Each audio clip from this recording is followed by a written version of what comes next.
Okay, ladies and gentlemen, just before we broke for lunch, we were in a little quagmire here in terms of how we were dealing with the different report that had just been done and also a motion that had been presented to the AGA regarding the Constitution. So what I'm going to do is I'm going to make an executive decision, a decision of the chair, and we're going to kind of just back it up a little bit, and we're going to deal with one thing at a time. And so I've spoken to the president, who was just finishing up her report, and asked her if she was finished with it or was there anything else that was part of it. And she did say she had just a final few comments to make as part of that. And I also spoke to the mover and the seconder for the motion that was put forward on the Constitution. And they've agreed to pull it back in terms of an abeyance. And then once we're done with the report, we'll bring that back up and we'll finish and we'll have a fulsome conversation on that for everyone so that it's fair and equitable for everyone. Mike number 2, you had a comment? Testing. Yes, sir. I just want to make point of clarification. I just want to make everybody know here that on that report, on Tuesday, there was a motion by Provincial Council to be part of the President's report. Audrey does not stand alone on that report. That's why it was there. Thank you, sir. Thank you for that.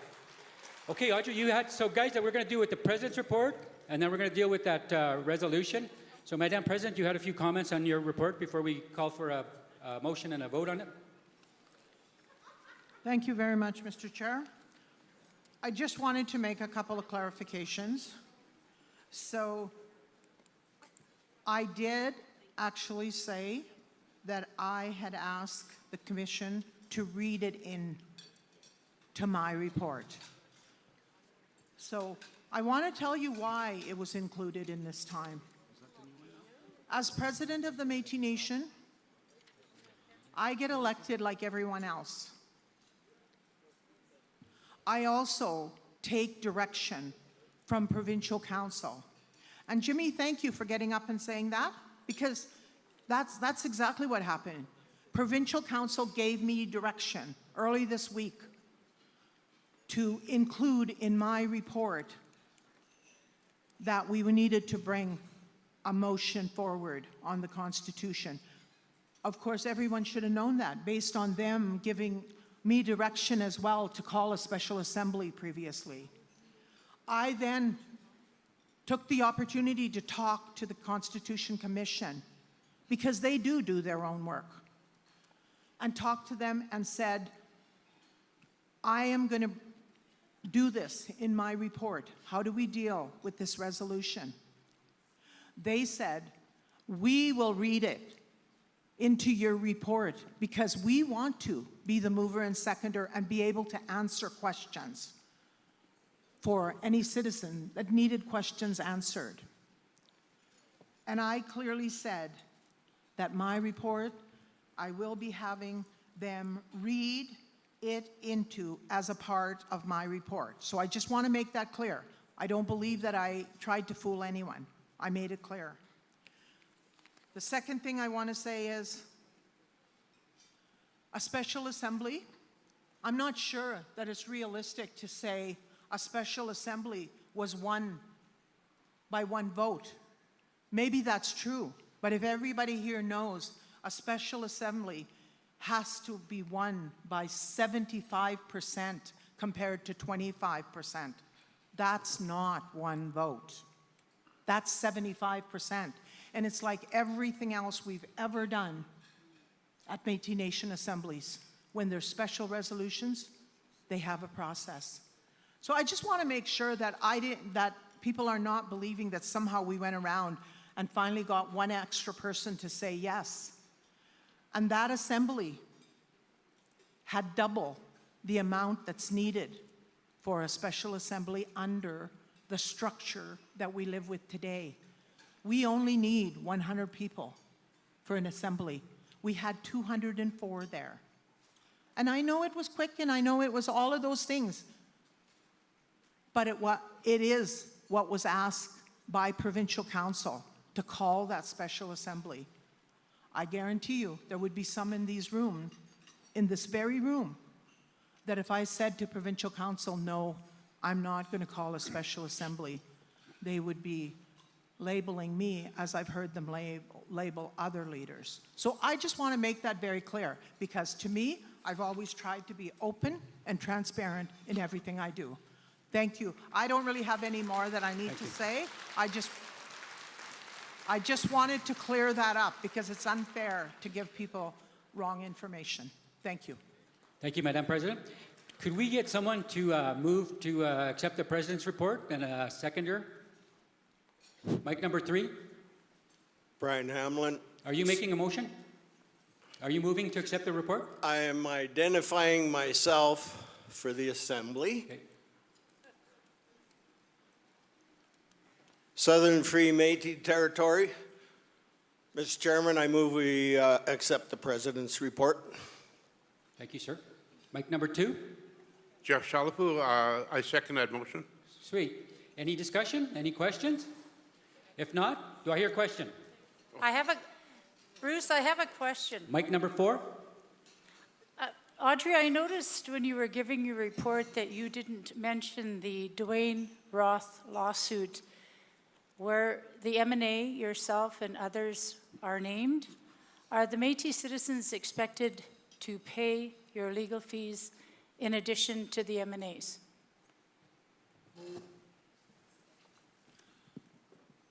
So there was no reason to, I don't believe, bring that today. That hasn't been even responded to as yet. He has filed a lawsuit. It hasn't been responded to as yet. And yes, but now that you've brought it up, the M&A has had a legal action put against them, as we all know. Sometimes these things never get to fruition. They end up going away. And it was just about a month ago, not even a month ago, probably, yeah, maybe a month ago. So I didn't. It's in this fiscal year's. I did not report that. But yes, I've been sued personally as well. And don't worry, Brenda, I've never asked the Métis Nation of Alberta to support anything personally for me. So I won't do that. Thank you very much. I just Okay. want a clarification. Is there any other discussion on it? Mic number 4 again. Oh, I'm sorry, mic number 2. Thank you, Mr. Chair. Just a quick comment on your report on residential school stuff, and I'll try to keep it short. You indicated the federal government and the churches were supposedly responsible for the atrocities that were made in residential schools. I just want to point out that the provincial government was responsible for education for Métis kids, not the federal government, but the provincial government. And they should be held accountable for implicitly harming our children. Thank you, mic number 2. Thank you very much for that, Jeff. I will have someone else that I can start harping at. Thank you. No, I definitely knew that there was a lot of controversy between whether it was First Nations, whether it was Métis, who did what. So thank you for that. I appreciate it. We will put them on our agenda as well. Thanks. Mic number 4. Hello, everyone. Jenna, and I just have a couple of questions. Can you identify yourself for the recorder? Hello, Mike 4, Jenna Weber, and I have a couple of questions related to education. I should disclose I am an educator by trade and a very vested Métis citizen in the future and subsequent generations of us. So my first question is that since education is the foundation of our nation, how are we responding to requests for our Otipimswak programming? So how do we revitalize our language, our culture, the traditions that we have been able to carry throughout these, I guess, hundreds of years? And before that question is answered, I know that it may be deferred to the self-declared authority, meaning Rupert's Land Institute.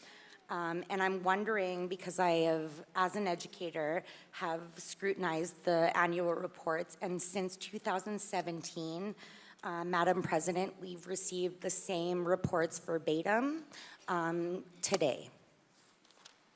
So I'm wondering, the question is what further efforts will be made in the vein of restoring our own language, culture, and traditions? Thank you. Sure. Thank you. So the language, of course, we've worked hard to try to get resources to deal with language. There always has not been resources come to the Métis Nation. There's been resources, some have come to Rupert's Land and some have come to Métis Nation. I know because we couldn't access resources ourselves, actually Dan, our provincial vice president, has actually sat on language committees with university, with different bodies to ensure that our Michif language and Cree language was included in there. Only recently have we received resources for language at Rupert's Land. And as far as I know, I look at those reports I'm flabbergasted to think that they've been the same thing every year. I know they laid it out, and for the first 2 years, we were not able to access the money, and that's because governments are slow in getting their resources to us. But I will check that again, and I will actually speak to the people at Rupert's Land because they are doing work there for sure. Thank you. May I move to my second question?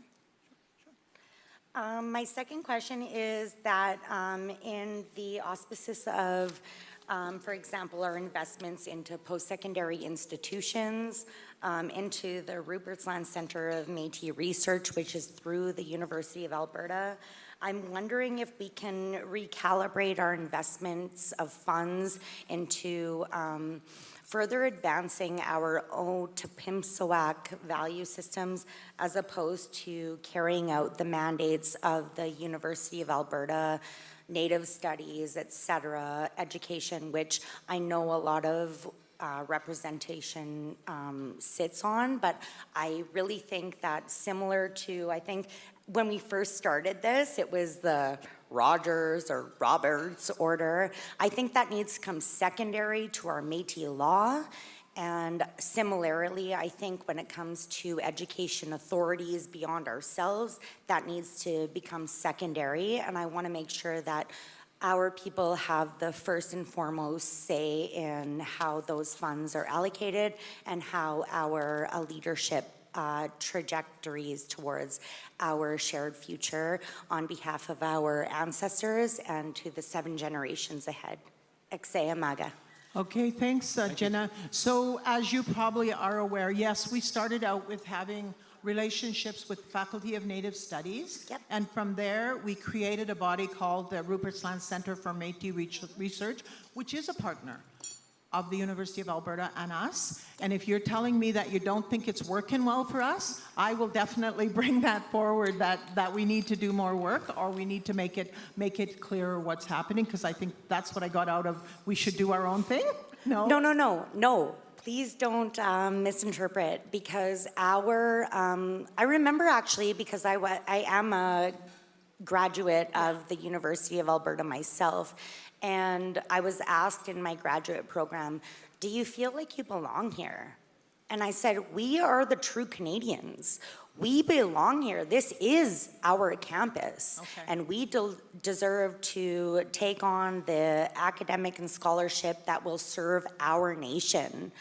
But when we support the scholarship of any institution that we have, MEF relationships with, for example, that needs to be in alignment with our nation and our values and our traditions. And when we invest into any over and above investments into these institutions, it needs to absolutely be in alignment with our nation values and traditions as it was prescribed by our predecessors, and not by the new, people who are looking to us for direction on how we become coalesced as a people and connected to our roots.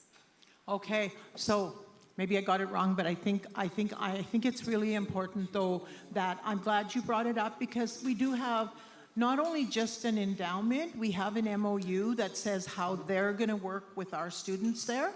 And, you know, I think, as far as I understand, we do review that ever so often, but you know what? I will definitely look into that as well, because I think it is important that we all work together to make those things work, and that it is our, you know, it's our piece. Absolutely. Okay, Thank you so much thanks. for everyone's time. Thank you, ma'am. Mic number 1 and then mic number 3. Good afternoon. My name is Gary Gardner from Region 4. I'm kind of new at this stuff, so I'll probably stutter a little bit. I'm looking at our magazine for the annual report, and kind of conspicuous by its absence is Region 4, and I'm just wondering why we don't have a Region 4 in our great magazine here that you have. So Gary, what we do with this report is every year is we send out notices to regional leadership. And of course, this time it's 4 years later, because we know we've all been elected for 4 years already. We send notices out and ask for reports. Sometimes it's the president that gives it the report, sometimes it's the vice president, sometimes it's a joint effort, and we don't dictate to that. It is up to them. So I think what I probably want to say to you is, I think you need to ask your regional leadership why they don't have a report in. They obviously missed the deadline and didn't get it, and we had to go to print. Okay. Thank you. Thank you, mic number 1. Mic number 3. In regards to the Region 4 report, Marlene Crossan, Gun Métis local president. In regards to that report, Regional Council had asked our Vice President, Gary Gagnon, in December to complete the report for this year. So if there's no report, that is the person who's responsible. Our Vice President never shows up to meetings, so we have not been able to question him on this. All right. So we're going to speak to the president's report now. We're not going to get into a debate, so I'm not going to let you up there, Gary, not a chance. Lady, speak to the question on the report, otherwise I'll cut you off. Thank you. Yeah, thank you. Dr. Tracy Friedel, I'm the president of Region 4. I do want to speak to the report. I do think it's really important. I guess, first of all, let me say about Jenna and the comments she just made. I thought those were really inspiring, and it's exciting to see youth really, really being engaged on these topics. And I think the questions she put forward are really important ones. I'm also glad we put over the resolution and the report till after lunch. I noticed our elder, Angie Craer, who we care about so much, she had been standing in that lunch line for over 20 minutes prior to that adjournment. But in terms of the report itself, legal lawsuits that the MNA is involved with are really critical to include. I also noticed the absence of the Justice, Madam Justice Ho decision, which is a very substantive loss for the MNA in terms of a desire to be seen as the only organization that can represent Métis rights and be consulted as well. So I think that should have been in there. On the other matter, which is, obviously alleged, matters and that type of thing, and it does name both the president and the MNA. And I heard the president say sometimes these things go away. I think we're just seeing, for example, with Hockey Canada, how these things go away, and I just would urge that these things become very transparent to the members, because they're very critical. So thank you. Hi. Is it okay? Can I respond? Yes, ma'am, if you wish. So I do want to respond to that, and why I said things go away. This very individual who now has filed a lawsuit, and it's there, probably a month prior, submitted us a lawsuit and never filed it. And it did go away because he didn't file it in time. We do have the very same person coming back and filing another one. Some people haven't been served as yet. I certainly have been served, and Métis Nation of Alberta was served, and I was personally served at home. But there's about 5 other people on that lawsuit, and at least I know of 2 that have not been served as yet. So that's why I said that, and that's why I didn't bring it forward. Hope that clarifies it. And as a chair, one of the things I won't allow is, because this is before the courts, I won't allow any answers in terms of any questions directly related to that, only because it would be totally unfair to the person that needs to answer that. Okay, we're going to continue now. We got 2 people at mic number 2, and then I believe that's it, and then we're going to go call for a vote. Mic number 2. Hi, my name's Hannah Nash. I'm the chairperson for the Provisional Youth Council for the Métis Nation of Alberta, and I was previously in the position of Region 4 Youth Representative for the Métis Nation of Alberta. And I just wanted to say that on behalf of the Youth Council, we just want to honor Gary Gagnon for his work and for the way that he treats the youth, the way that he honors the youth, the way he respects the youth, and the way he carries himself in our community. And I just want to make that clear. So thank you, everybody. Thank you. Okay, are you standing up for mic number 2? Are you for the report or against the report? That's what we're talking about. It's part of the report, yeah. So I want to ask about the youth and special needs for like FASD and stuff like that. My daughter is one of the lead counselors in local Red Deer 497. We set out a couple years ago with the help with our Region 3 president, and you know the Métis Nation is met and done some dealing with them, but they kind of dragging their feet, and it's been almost 2 years for I think their second meeting and stuff. The hardest part about FASD in central Alberta with our population in Red Deer is about 5,000.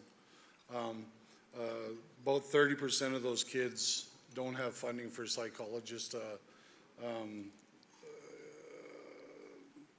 assessments and stuff like that.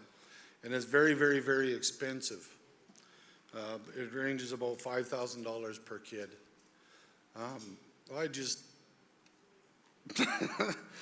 It's sad that we stand and we say about all this, what we do for kids, but we're leaving a big part of them behind.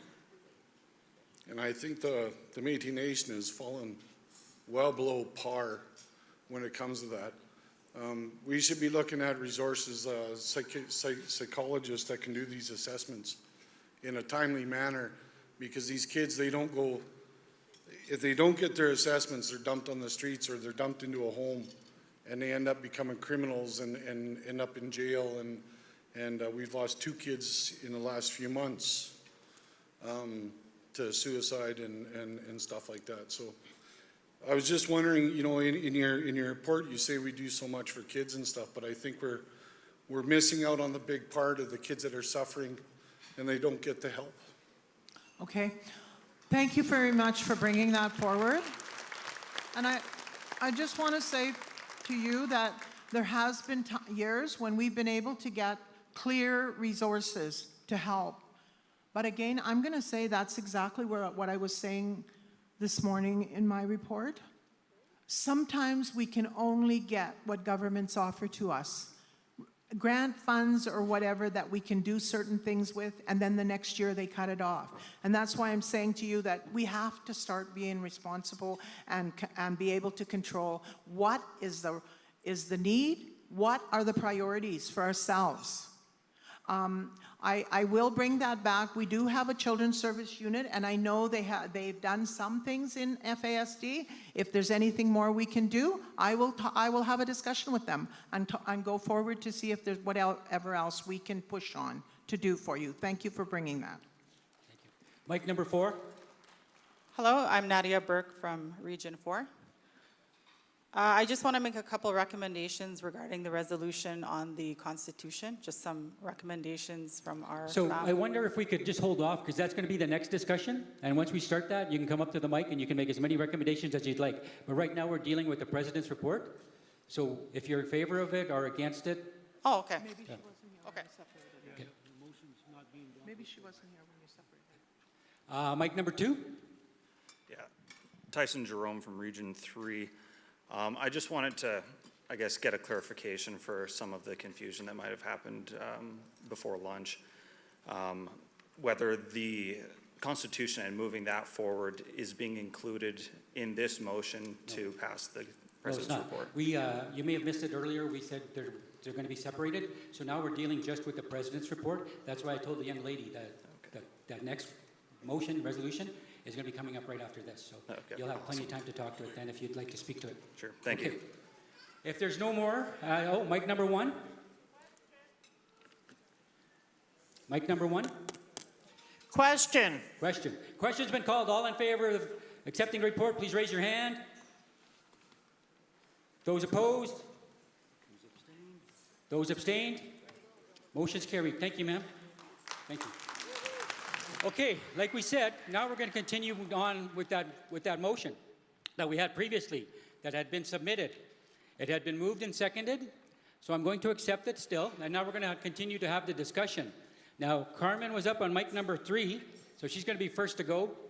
And then anybody else, as you come up, will recognize you then. So this is speaking to this one resolution.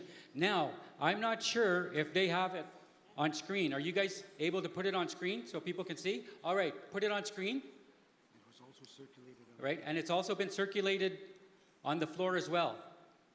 So maybe what we'll do is we'll just go to the second page with the whereases, because that's basically the direction that's being put forward is in the whereases, and therefore be it resolved.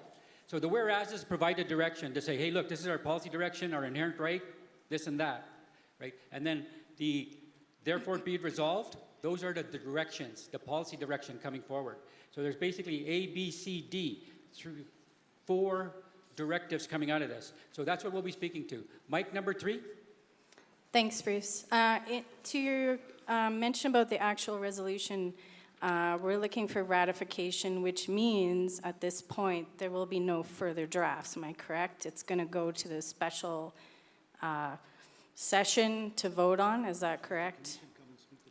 So I can't answer that myself, but what I would do is there anybody from the commission that can come join us up here to answer some of these questions?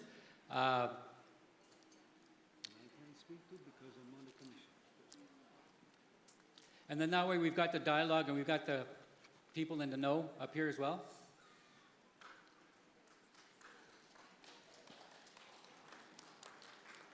So basically the question was, is there going to be an opportunity to edit this document that's going forward, or is this the final draft?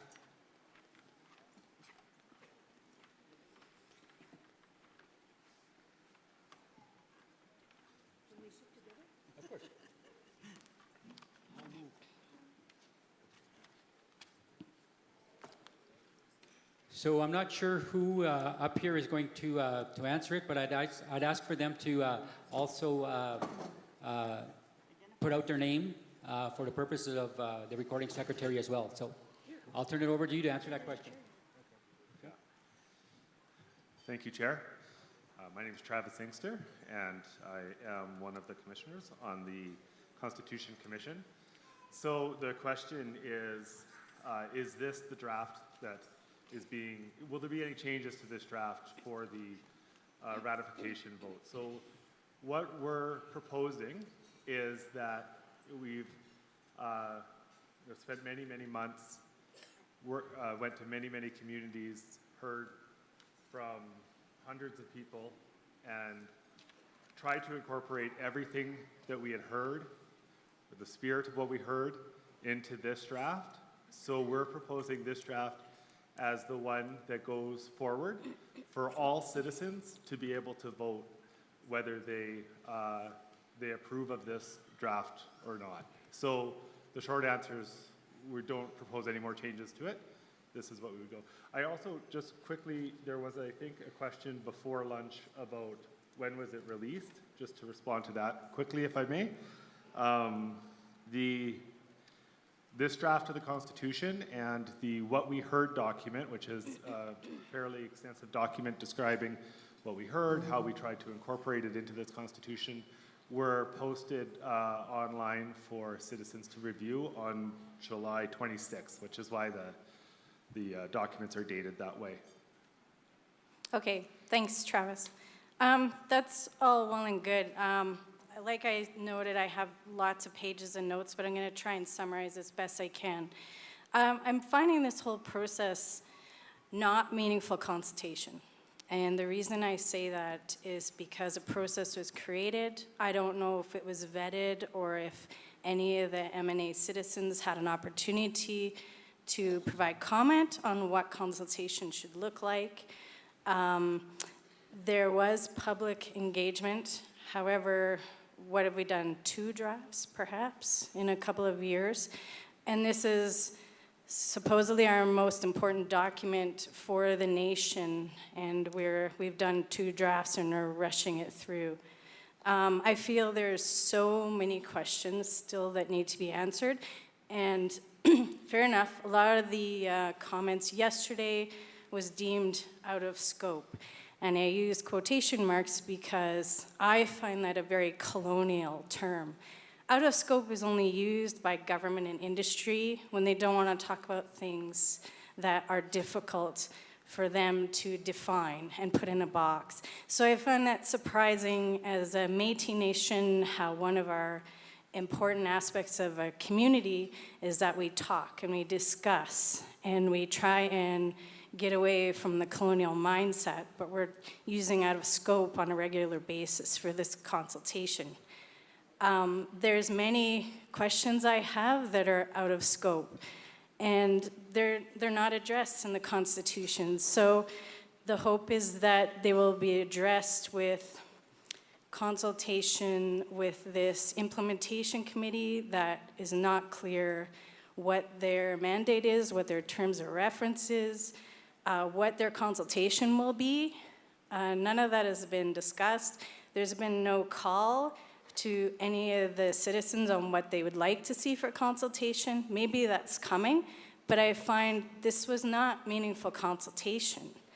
And the fact that I see so many people yesterday with so many questions that were deemed out of scope, or this is something we'll discuss later.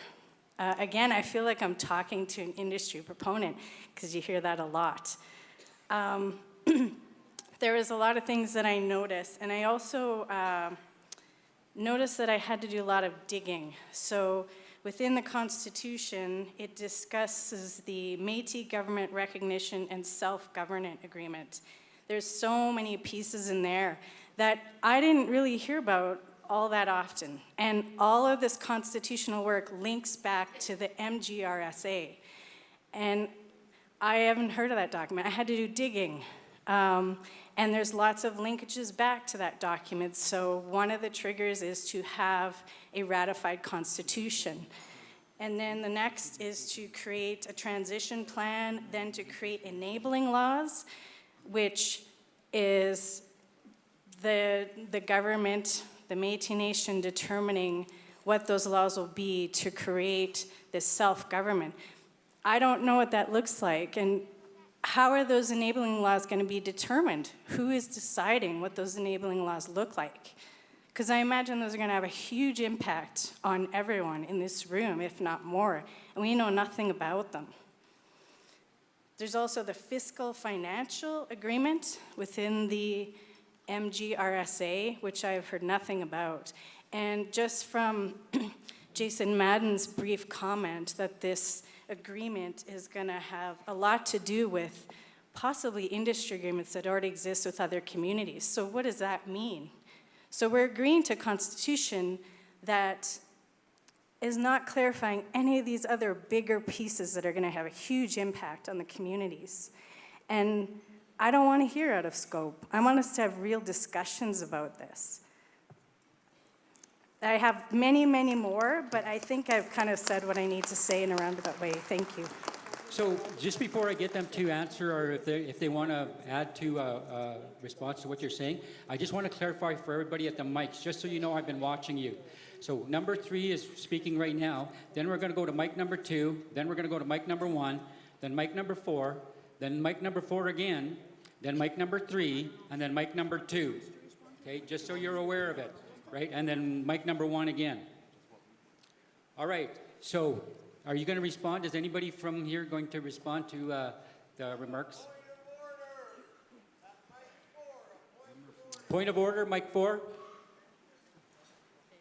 What's your point of order? Thank you, Mr. Chairman. Brian Hamlin, Southern Free Métis Territory.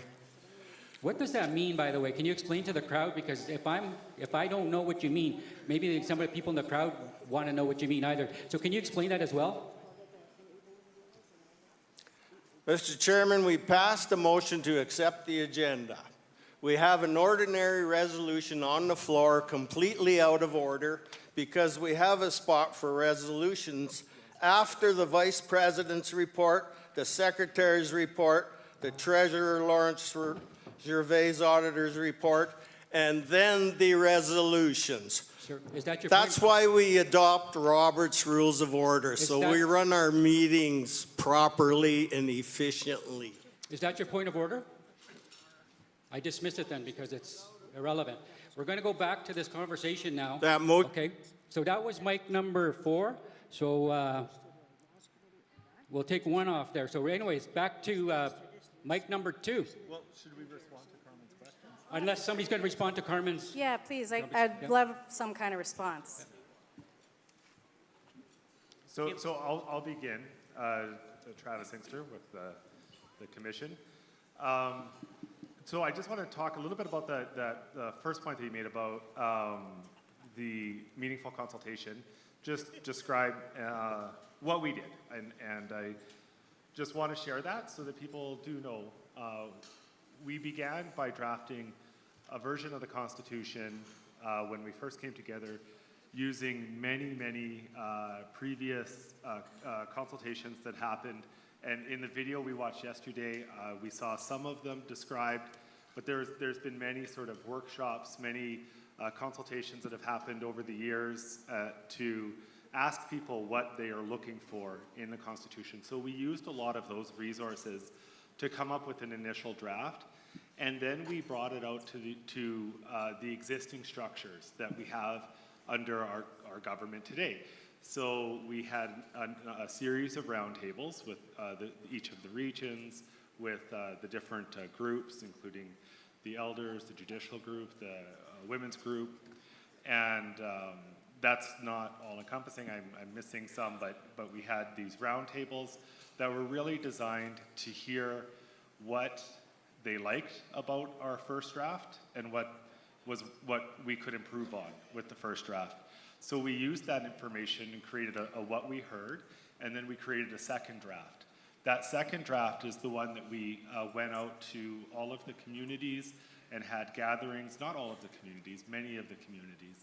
And we had gatherings and we had hearings. We invited people to give us feedback online, by letters. We received a great deal of input, hundreds of very distinctive, very meaningful recommendations. So we incorporated that into this, our third draft. So that's what this one is the third draft. We also heard many things that people wanted, that people cared about and were interested in, that didn't really fit into the Constitution, but they would be very appropriate for laws, or they're very important considerations that we as a nation, we as the Métis Nation within Alberta need to be thinking about as we transition to this. So we prepared 2 documents, one for the Transition Committee and one for the lawmakers. And I think in part of the question was who's going to make these laws. So they'll be drafted by a group of lawyers that include people within the Métis Nation. And this is outside of the scope of the commission, so I should be, maybe I shouldn't even be speaking to it, but as I do understand it, they would be ultimately approved by the Provincial Council, which is our governing body. There were many other aspects to your questions, so I don't know if other commissioners want to speak to those. So, thanks for those questions, Carmen. I know yesterday we said it's out of the terms of reference for the commission, and that was exactly what Travis said. Many of those issues that were raised over time, we've have the transition and we have the enabling document. So this is my understanding of it. The MGRSA, and you're right, people had to go and look within the website to be able to download the MGRSA. And I know that during our engagements, actually it was probably me at every one of them that encouraged people to go and download that, because at that time, it was to have been part of the ratification process. That's changed since, like we heard yesterday and we heard this morning, that won't be part of it. But under the MGRSA, one of the way that I understand it, the larger agreement has those various components: the fiscal financing, the transition plan, and a requirement of the enabling laws piece will be for us to do that transition from the societies to the Constitution. So the way that I understand it, the MGRSA is the larger document. The Constitution is only one component of that. So the terms of reference for us takes us to the piece until the Constitution is ratified. Any of those other pieces, and indeed, it's not going to be me that responds to it, because I don't even know what the transition committee's terms of reference are. That didn't come to us as a commission. Provincial Council actually is the one that I would imagine dealt with it, so somebody else is going to need to respond to that. I can't speak to that. The fiscal financing, we can't speak to either, because like I said, we're only one of the components that have to be met under the MGRSA. So I apologize if we can't answer those, because we're not the body that has the answers. Okay. Thank you. Ms. Carmen? So what we're going to, did you want to speak? Yeah. So Carmen, I too want to say that, so as far as the transition committee, there was a resolution passed last year to put that committee in place. We talked about it yesterday, but I know not everyone was here. So that committee was put into place with myself and Vice President Dan Cardinal and 2 citizens appointed by each region. That has been in place. They have met, but only once, because they really can't do a lot until they know what our Constitution is going to look like. Like, how do you transition to something if you don't know what it looks like? So that's same thing with the enabling laws. We have, of course, our rights lawyers who have done a lot of work on us on the self-government agreement and everything else. And actually, we have a lot of citizens, lawyers, that have reached out to us to say we're ready to help with that. So we have a group that can get on that. But that too can't happen until they know what they're making laws about.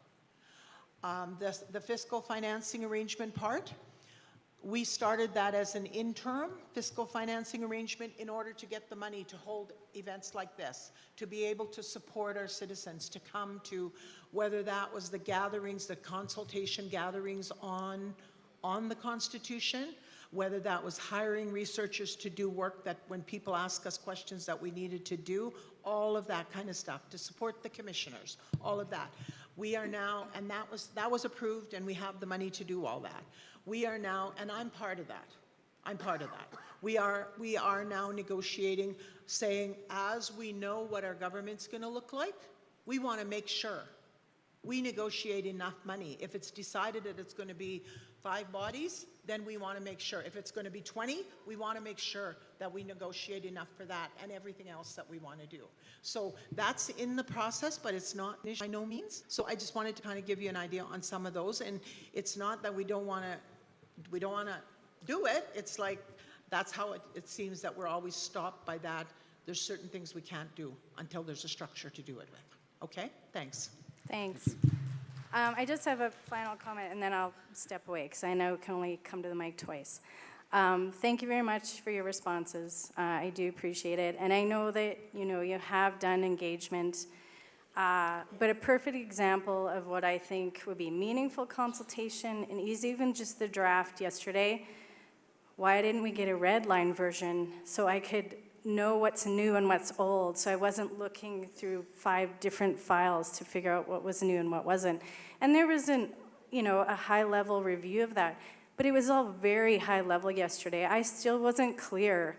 The slide with the umbrella with Ontario and BC and Saskatchewan, none of that was clear. There wasn't enough detail for people to understand what was going on.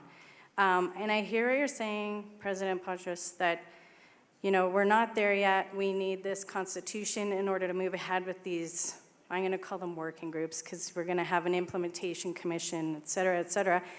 But why do we have to fit within that box? Why can't we go outside of that box and start having those conversations with the committee that's just been created and say, what would you like to see? Instead of waiting for some lines from a constitution. Why can't we go from this with a grassroots perspective? People want to tell you what they want to see in all of this and give us a chance. And I know we've done that with the What We Heard document, but you're going to take that information, and I say this with IK as well, you're going to take that information, use it possibly out of context to fit what needs to go into the document. So I'd like to know, are you going to create a draft of these laws? Are you going to get a draft and get responses back? That's what meaningful consultation is keeping everyone in the loop, keeping everyone engaged, hearing responses. And I know you did, some formal engagement, but it's not enough, not for something like this. This is a huge piece in history, and it needs to be done properly. Thanks. Thank you, mic number 3. Mic number 2. Identify yourself for the recorder. Diana Carr, Region 4. I've sat here for a good part of the morning listening to how you are here for the Métis community and our people. Our elders are still in need of food, housing, and medicine. Our children need help in housing and proper representations in the court and in the medical field, as in the mental and the drug abuse. Our youth are falling through the cracks in the system, and we look to the white government who does not help the Métis. This is not self-government. It's letting the government repeat the lies and the hurt as we watch from repeated history. Things are not functioning well. It is not clear how this Constitution will improve things if passed fast. It's got to improve. We need it to improve. Rushing this is not going to make it. We need to all come together. Thank you. Thank you. Mic number 1. Good afternoon. My name is Melanie Morrow, and I'm from Region 3. Many of you, we've been discussing the engagement sessions that have taken place in regards to the Constitution. I took a look at the Citizens Engagement Report that was published on the 26th of July, 2022. And I took note that within those 19 engagement sessions that the MNA held, only 589 people were engaged in those discussions. I just want to point out that in the Métis Nation of Alberta, we have approximately 5,300 members and 53,000, sorry, not 100. Anyways, 53,000 members and 589 people is less than 2% of that membership. And so I am just, I just wanted to point that out, and I would argue that less than 2% of our membership being consulted and offering their suggestions, their feedback on a document that is going to impact us for years to come is not adequate. Thank you. Mic number 1. Mic number, were you wanting a response? No. No? Okay. Mic number 4. Hello, Nadia Burke from Region 4. So I just wanted to make it clear, just clarify that I fully support the need for a constitution. Everyone in our family supports that. But I think we need to review the structure of our current commission to make sure it is more representative of the 53,000 members across this province. I would like to recommend that we strike 2 additional committees. One, a committee be struck to specifically develop laws, acts, bills, policy, and the orders of administration needed to implement a constitution, including a Métis-specific charter of rights and freedoms, which is something that all constitutions must have. And a second committee to review the draft that came out 8 business days ago, the Otipemisiwak Métis governance draft. I think we need to have 12 members on each committee, geographically and representative of all of our members across this province, with several meetings held within each committee, at least 6. We realize that this commission, and I want to acknowledge the work the commission has done, the good work,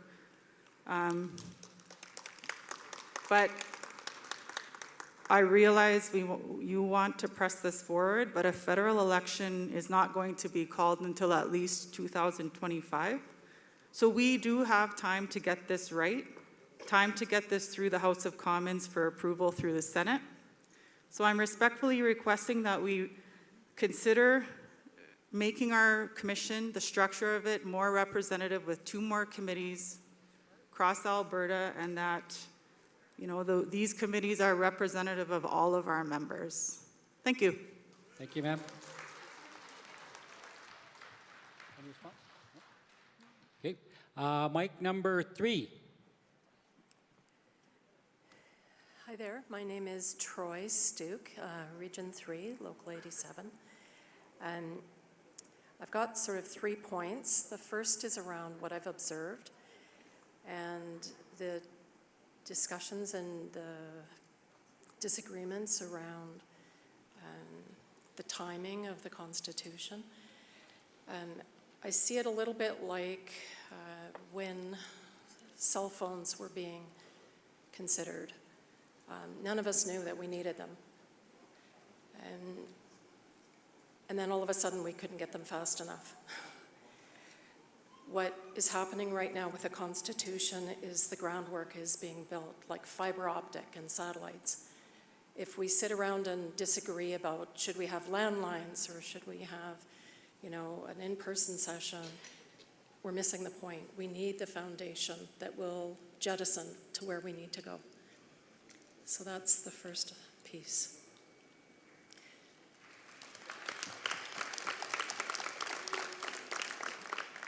The second piece is around what I expect. What I expect of myself is that I will bring this information to my family, to my kin. Many of them cannot be here. They're working full-time. They're ill. They're caring for young children. They're disabled. They cannot be here. It's my responsibility to spread the news, to get them the information, to have the conversations, to encourage them to vote when the time comes, which will be available for all the citizens. That's my responsibility. When I think about what the responsibility is of the MNA, it's to bring in experts to do that writing. I'm not a legal writer. I don't want to be a part of that. I'm retired. I'm not going to sit and expect to be a part of those discussions, but I expect the MNA to listen. I'm still very new to understanding Métis consultation processes, but I've worked my career, 40 years, in colonial consultation and engagement. And this is by far the most robust engagement experience that I've ever lived.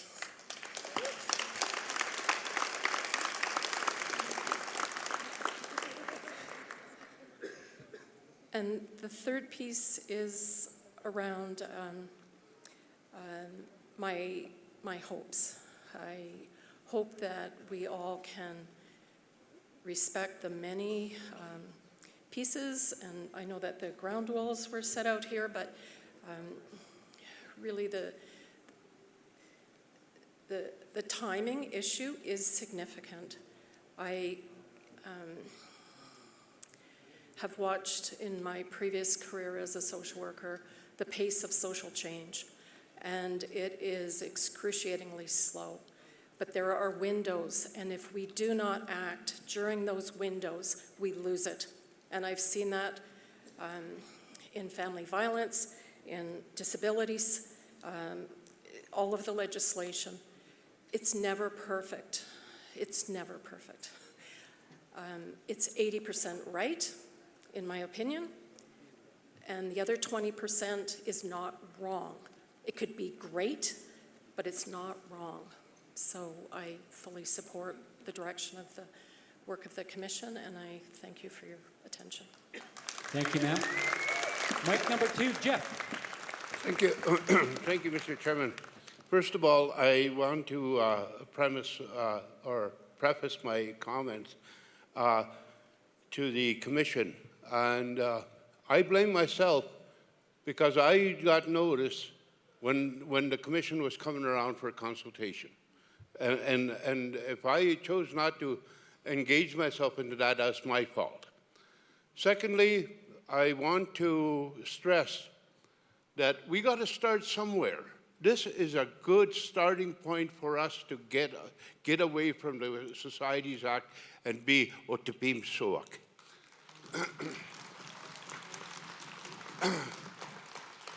I'm only discouraged by one point, and I would ask the commission to review that or reconsider that point, and because there's a lot of issues around some of the language and context in the document. But if we can have an amending formula that can reflect those disagreements, and because I just wanted to quote one guy there. He said, if we go down that road with this car, and if we have a flat tire or run out of gas, and we can't fix it for 5 years, let's put an amending formula in there that it's reviewed on a yearly basis so that we make sure we go down that road in the right way. Thank you. Thank you, mic number 2. Mic number 1, Mel? Melanie Omenhio, Region 4. So I had talked to the mover and the seconder prior to returning from lunch, and I'm asking that there be a friendly amendment made under the first therefore clause where it says the province-wide ratification vote, and what we should add right behind the word vote is by ballot, including online or by mail, in brackets, so that we clearly have it that this will be as broad a ratification process as it possibly can be. Okay, Mel, thank you for that. I'm going to go back to the movers and the seconders to see if they're willing to make that friendly amendment. The mover, are you willing to make that amendment? I'm here. Yes, Lisa Weber. I wholeheartedly accept that very good recommendation. Seconder? Karen Collins, absolutely. Perfect. So we have an amended resolution. And so, so what we're going to do with this friendly amendment is we're going to include it just in the whole vote. We're not going to vote on the amendment, and we're not going to vote on the whole resolution like that.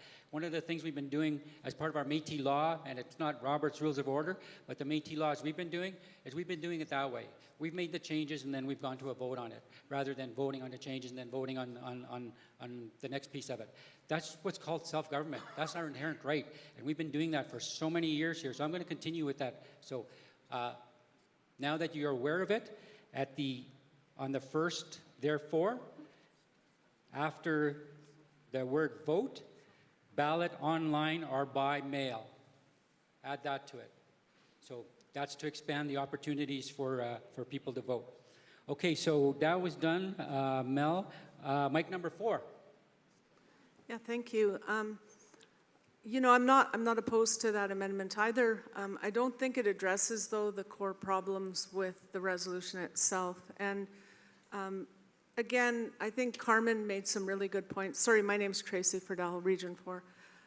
Made some good points around meaningful consultation. And I think what's happened here with this constitution development is anything but meaningful consultation, because, you know, whilst there are, I think, less than 1% of the folks who attended some kind of a consultation engagement meeting, the communities, the locals, the regions themselves didn't do their own engagement. And many of you are aware this, you know, this constitution proposes to radically alter, you know, the map. There's many, many unknowns and that type of thing. So unfortunately, I don't think the amendment actually addresses the core problems in the Constitution, or in the resolution, I should say. I'll just remind everybody of the Trans Mountain expansion, because I'm sure you're all aware of it. And so the federal government approved that, you know, that project back in 2016, and you know, and it was challenged in court by First Nations following that, and eventually the, you know, certificate was quashed by the Federal Court of Appeal due to the lack of meaningful consultation. And the federal court said that you know, it's not simply good enough to come out and sort of get your notepad out, listen to people, you know, kind of put off their comments. We can't address that, we can't address this, and not really listen to that, you know, that feedback, and also, you know, demonstrate where you have incorporated changes as a result of that feedback. None of that's happened here. I would suggest that this constitution, should it pass, you know, pass muster to go out for a vote, is actually open to challenge from communities, locals and regions and that type of thing. I would also, I'm not sure how many of you here are aware of, you know, that these problems with consultation with the M&A are systemic. They go back to, you know, 2014 at least, when the regional consultation protocol agreements were first, the conversations around those were initiated. There were many regions and locals were not even engaged in those. These agreements were put in front of folks and they were asked to sign them. And then, of course, some have not signed them. This is really the substance of the Madam Justice Ho decision of January 4th of this year, where she draws attention to some of these issues, and that communities and locals and regions are not on board with what the M&A is saying. Here again is another example of that here today. So again, I would suggest if this moves forward, it's probably open to challenge.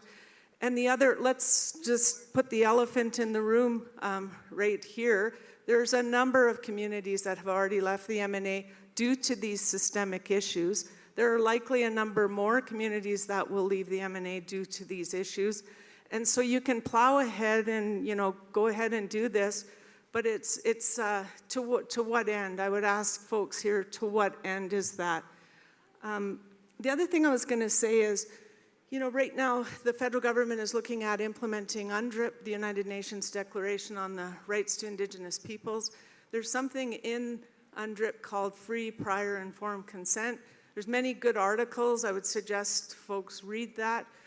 This does not in any way align, these processes that were followed here does not in any way align with those articles either. And, you know, increasingly the federal government is working with Indigenous folks to co-develop policy, co-develop a number of different things. The process here is anything but co-development. It's happened largely behind the scenes, largely without the awareness of folks.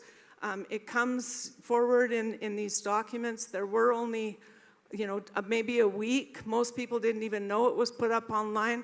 Most people came yesterday in earnest. They didn't know that their feedback was not going to affect any change on this draft constitution. And so all of it, in my mind, is a mistake. And so lastly, I would say, I've heard folks, and I've heard this in other contexts as well, say, we have to get this done. You know, the government's going to change. So on the one hand, we're saying, you know, we're our own people, we're our own government, and, you know, we don't need to, we can make our own sort of direction, we can decide our own things. On the other, the government's going to have an election, we need to get this done, we need to get this done. That sort of fear-mongering, I don't think is helpful at all. It's almost coercive in a way, and it's wrong. I think we need to stop doing that. And so, lastly, sorry, that was my second last one. And lastly, you know, I've worked with many elders over the years, and I really honor, you know, what they say. And one of the things I've learned from elders is that the right time, when is the right time is when it's the right time. It's not because we need to get it done now. We need to get it done when it's done right. And so I would really urge everybody here to really encourage that. Thank you. Mic number 2. Dr. Adam Browning. I'm the president of Lethbridge and area. I want to agree with the sentiment and thank the two who were receptive to the amendment. We need more of that. If we had that to be able to take this of what some people are calling a functional or 80% document, we'd be in a better place. So I thank the two for accepting, you know, an amendment to this. It'd be nice if we applied that to the whole thing, the concept. I'm going to agree with the sentiment that there's still some core issues here. Here's one of the statements that was made earlier, that provincial councils get their direction from our members. So I'm the president of a local council. I have many people from Lethbridge who were sleeping 2 to a room, 3 to a room to come here unpaid. I have not gotten a single direction from anyone in my community that this is something that needs to go forward from what they've seen on July the 26th. Not one. It has not come from a vote from my council. However, what has come as a vote from my council is to put letters forward saying we haven't been meaningfully engaged and that we wanted a constitution in Lethbridge, third biggest city in the province, or a consultation session. Never happened. Here is a fact. I get my direction from you. You're the members. The regional council gets its direction from local presidents who form that council. You know, I have our secretary of our regional council here. I think she could attest. We've never voted on this. We've never voted to endorse this. So it's an incomplete direction. I urge you, and I respect the dialogue and conversation and the thought from our members about this. I think it's been really thoughtful. I appreciate the way the chair has allowed an order. I encourage you all. This is our chance. It's unprecedented. It's our chance to do it right. Let's vote this down. Thank you. Okay, we have 2 more speakers. We have mic number 3 and then mic number 1. Great. Hi, everyone. Kate Gillis, Region 3. I'm born and raised in Calgary, so it's so great to see you all here today. I have a couple points to make. First and foremost, I'm a policy analyst with the federal government, so you guys can shit talk me later, but when we develop policies, they do not take anything less than perfection. And I think we have to hold ourselves to that same standard because this is the most important document we've ever come across, so why would we expect anything less? The second point I'd like to make, just on terms of consultation, it really, I think, was relevant this morning in everybody's opening statements when all the provincial organizations were talking about how we have to encourage youth engagement. And I would just like to say, if that is the case, we have to work on youth consultation for this Constitution. And speaking on behalf of the youth that are all sitting at the front, that has not been done thus far. So we're missing a key voice, and this arguably affects us more than it affects anybody else in this room. So I'll leave it there. Thank you. Mic number 3. Mic number 1, and then we're going to there's going to be a response here. Hello. Hang on there, mic number 1. They just want to have a response to that. Thank you for your comments. We did have a roundtable with the Youth Council, just for your information. Okay. Mic number one, and then mic number one again. Oh. Hi, my name is Aura Letty, Region 2, and I wanted to speak in favor of this motion. And as I've been sitting here today, I'm so happy to see all these people here, both young and our elders. And there's this space of need for change that I can see in the whole room. I can hear it.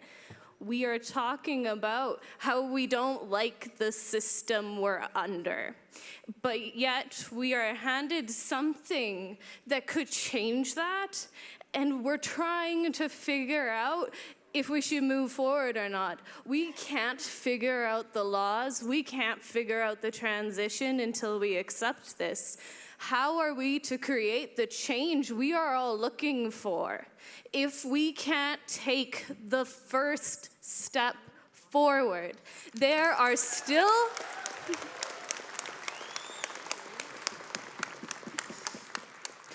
despite your fears, despite some of those timings that are not super comfortable, there are still ways and moments that we can change this.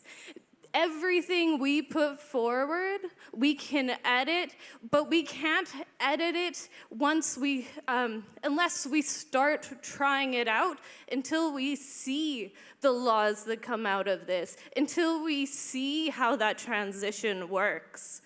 Unless we move forward, what is this? What is a constitution even mean to us? And if we can't even accept a constitution, how do we expect to make our own laws? Thank you. Thank you, ma'am. Okay, mic number one again. Aaron Barner, Region 4. I speak in favor of the motion, and some of the comments that we're hearing today, and in particular from some of the people that proclaim to be some of the most educated people in the room, and some of them even went as far as yesterday to say some people in this room don't understand at the same level as them and that are at a junior high level. They don't even understand this resolution. If you don't like the resolution, don't vote for it.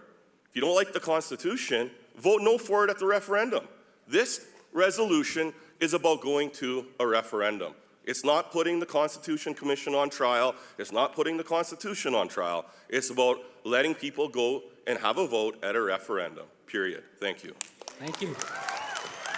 Mic number 3, and then mic number 4, then mic number 2. And 3. Thank you. Mic number 3. Hi, thank you. I think I had my turn skipped, but that's okay. I learned a lot in the process. I just wanted to talk about my understanding, and if you guys can correct me at the front table there when it comes to this. I had my concerns yesterday after the full day on the fact that every time there was kind of a discrepancy and how are we going to move forward, there was the response of, well, that has to be articulated in law. Well, that has to be articulated in law. So I'm just wondering if we can, I guess, clarify that understanding for everyone in the room to know that, number one, this has to be broad enough so that we don't put ourselves in a trap of getting, $5 treaty money every year. And so that it can advance as we so too as the true Canadians. And secondly, that there will be room for all of us to contribute to what those laws are, how they're articulated, how they're followed, and how they're managed within the Constitution. Thank you. Thank you, ma'am. Thank you.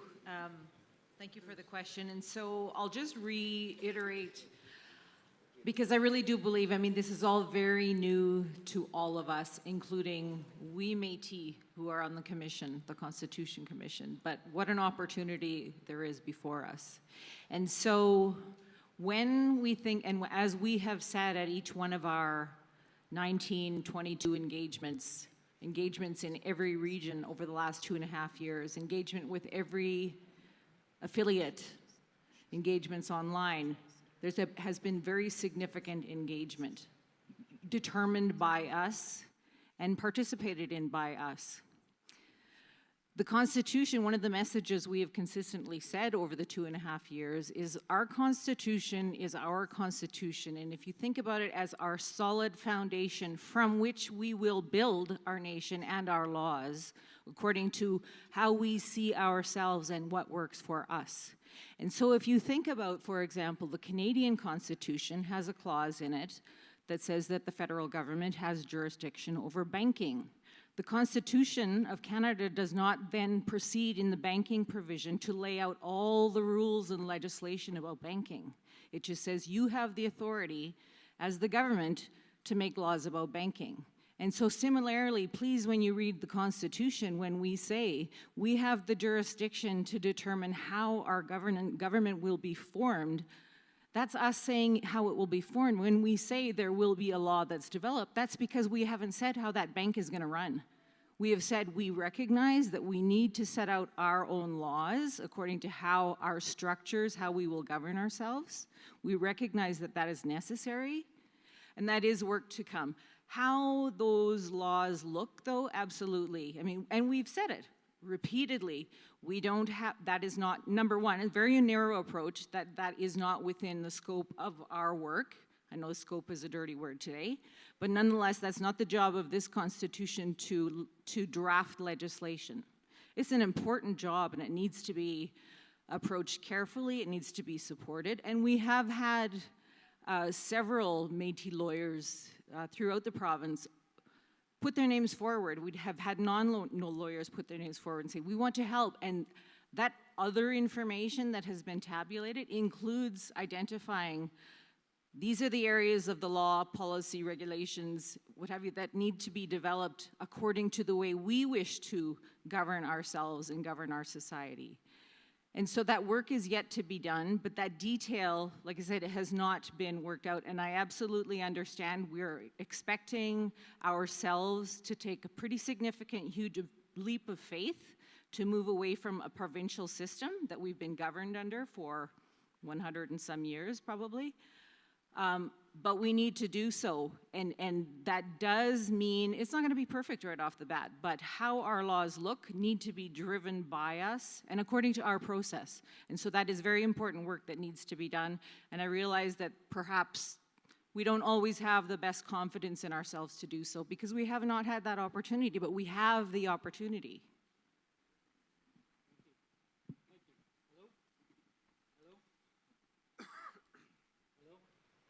Can you turn on the mic? Thank you. All right, we're going to go to mic number 4 now, and then mic number 2, and then mic number 2 again, and then ultimately to mic number 3. So mic number 4. Hi, Camelia Ridsdale, Region 6. I'd like to speak in favor of the motion. When I initially saw the first draft of the Constitution, I can honestly say I felt the same way as a lot of people who are expressing concerns here today. Like, my knee-jerk reaction was, OMG, this needs a lot of work. And literally, that's how I felt.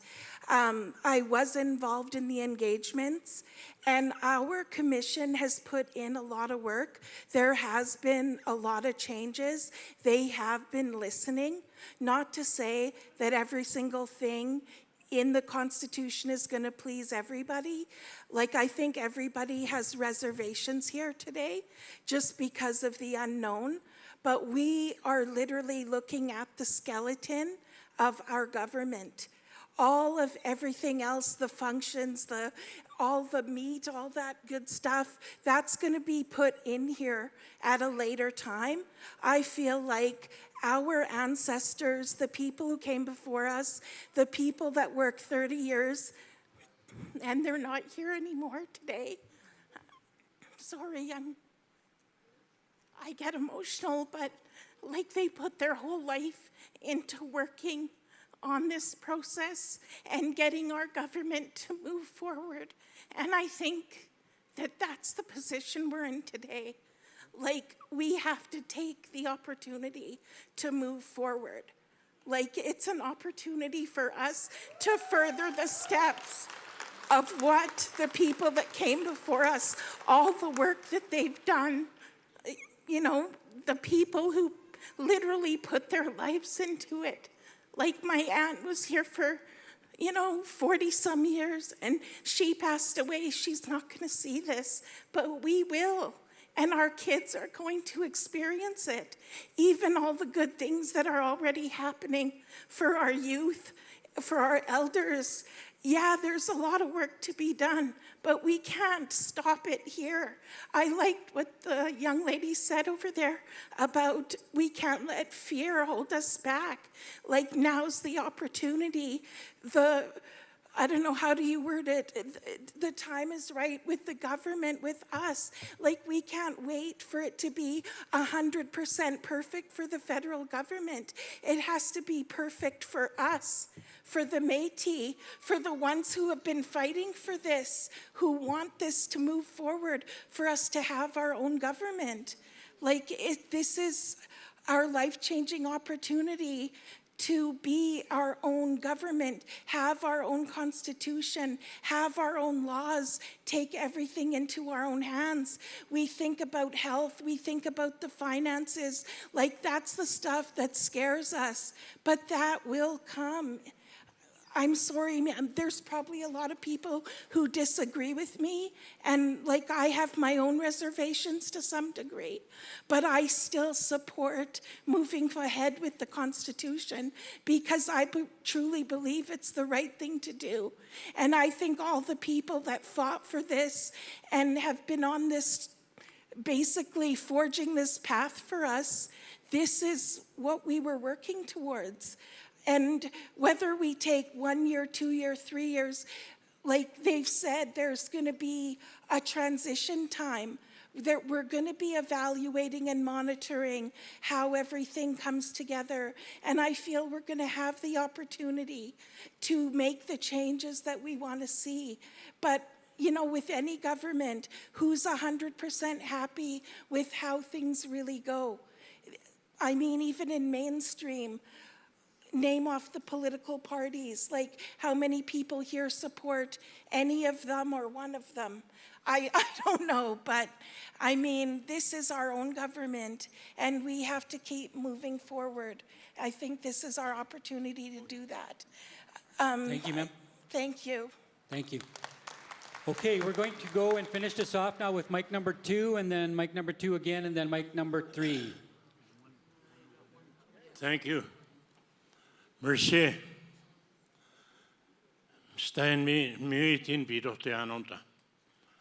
I'm the interpreter, and I'm going to have an interpreter with me to speak English. Neandum Tanamarski. Pidotian. Omramamape. You are Tipitaman. Aisinoak. Orskayak. Kweski Pixquito. Ixtomaxito. Mr. Inditin. Tapmatsian. Tapita Manoma. Tapita Tago. Egoitera Huig. Jeff will say it in English.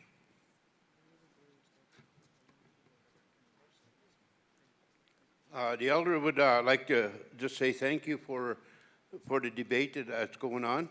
He said he's been around 50 years, 50 assemblies, and he's very grateful that the debate is healthy and the younger people are coming up, they're educated and whatnot, and they're adding to the debate.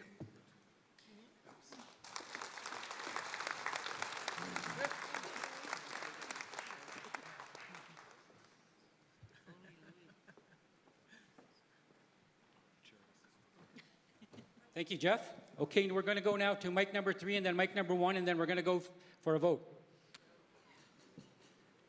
Thank you. Ward Southern Region 3. So, after listening today, It's more than obvious from all these comments today, whether you're academia, whether you're a passionate individual, there is a ton of dysfunction across our nation. There's people fighting, there's presidents and vice presidents not talking to each other. We have a lot of dysfunction here.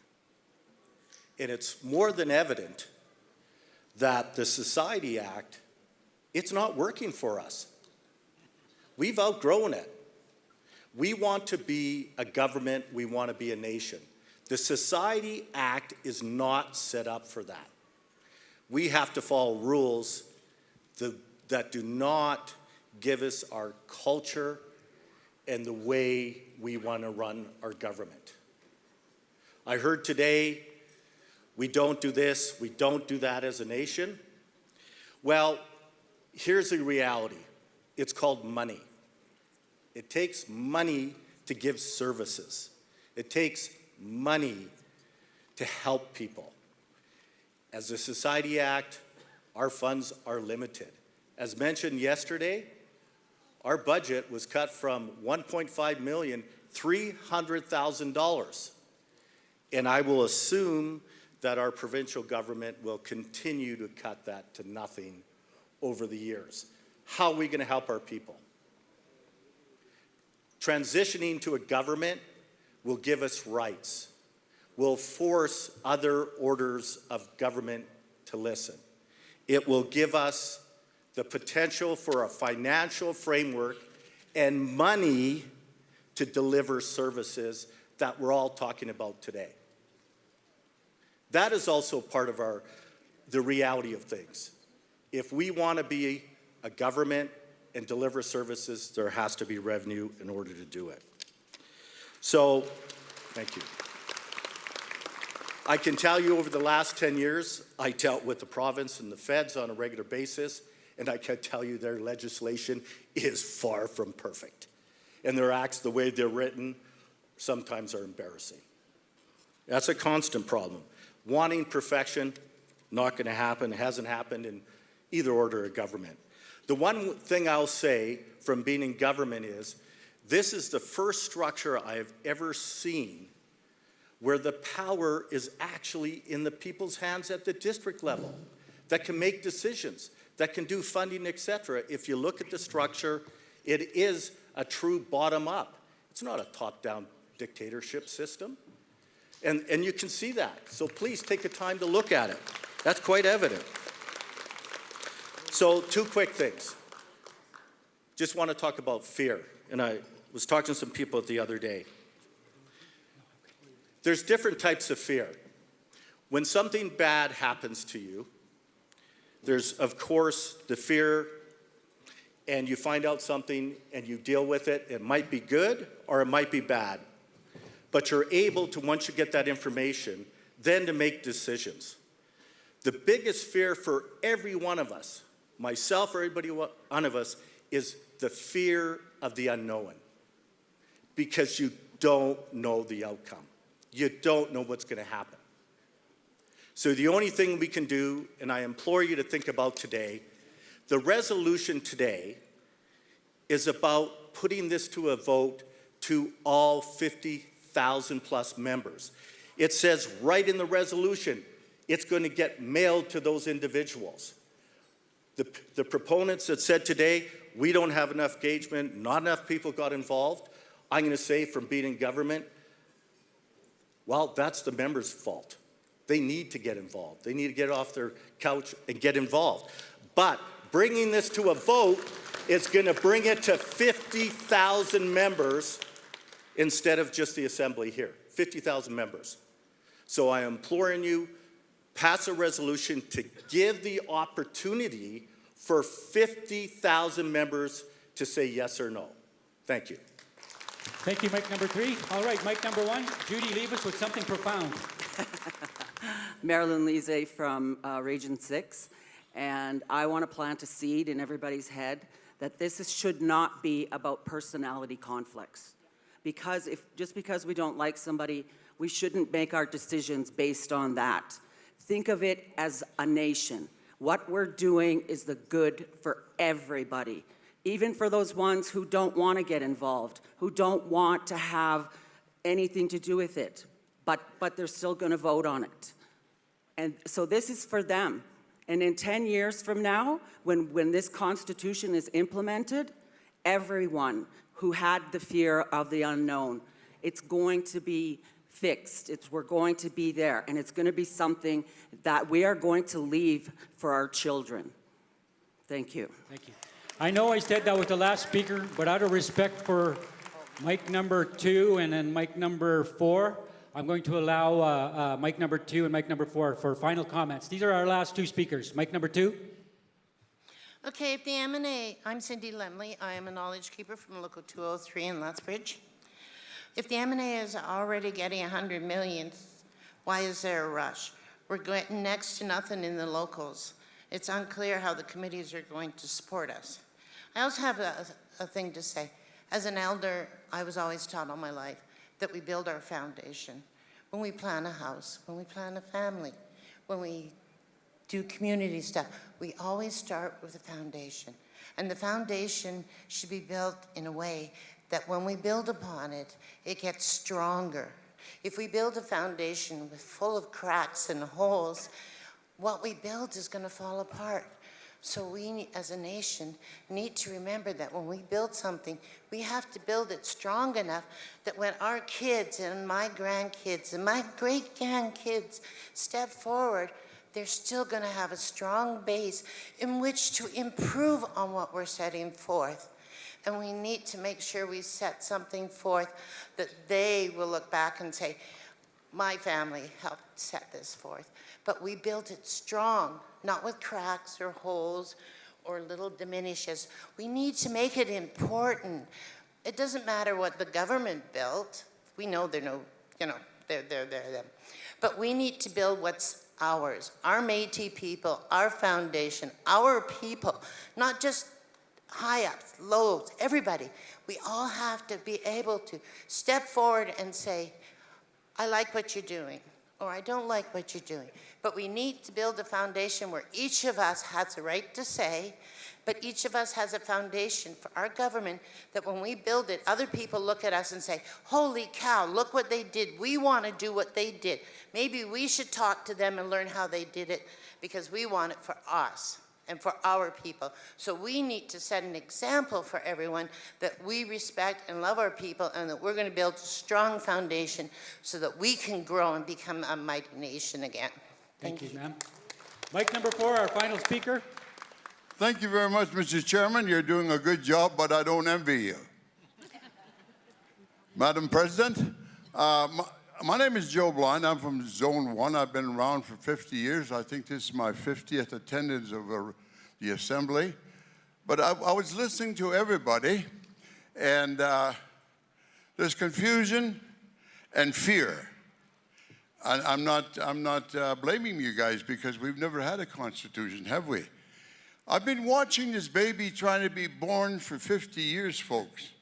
And we had a very difficult time. We could never get it through the natural borning process. So I'm going to suggest today we have a cesarean birth on that poor institution.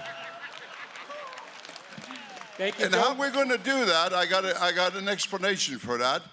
I look around and all I see is elders here. They are grandfathers, grandmothers, fathers, mothers, sisters, and all kinds. We know how to raise that child. It's going to be our baby. And if you guys are scared, what the heck are you scared for? You're scared for change. 50 years I've been standing here listening to Constitution, Constitution. I thought it was something we could eat or shoot or some damn thing. But it's real, folks. It's real. And that's what you guys got to understand here. I look around and all I see is academics today. Back in 50 years ago, Christ, the guy who had the highest grade was Stan Daniels. He had grade 8. And here we got university graduates and everything, and we still can't come up with the baby. Well, let me tell you, folks, Madam President, I suggest you take this through and get it done.